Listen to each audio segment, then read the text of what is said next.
आम्ही, तरीही आमचं अज्ञान अजून गेलं नाही याचा खेद नाथांना वाटत होता. म्हणून नाथांनी सांगितलंय की भूत लागायला पाहिजे, पण ते भूत कोणचं असावं.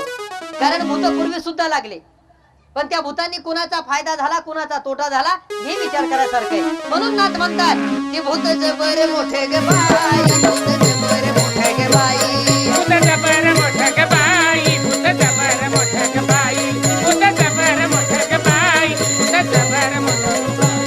झाली धडपण करू गत काही, झाली धडपण करू गत काही, झाली दडपण करू गत काही, झाली दडपण करू गत काही, झाली धडपण करू गत काही, झाली धडपण करू गत काही, झाली दडपण करू गत काही, झाली दडपण करू गत काही.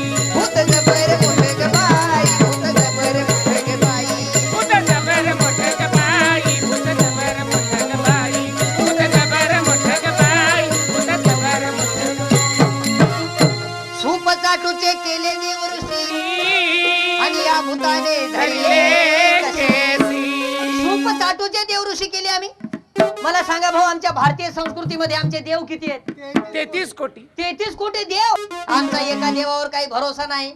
अरे परकीयांचे काही काही गुण घेण्यासारखे आहेत. त्यांचा एकच आहे देव, ओनली गॉड. त्यांच्याकडे असे 33 कोटी 34 कोटी नाही, एकच आहे ओनली गॉड. आणि ते त्यालाच म्हणतात जीओडी, गॉड म्हणजे देव. Generation, organisation and destruction. उत्पत्ती, स्थिती आणि नाश ज्याच्या हातामध्ये आहे तोच एक आहे. आणि त्यालाच आपण जर एक निष्ठतेने भजलं, त्याचं नामस्मरण केलं, तर मला सांगा भाऊ, या 33 कोटी देवांची पूजा करायची काही गरज पडेल का?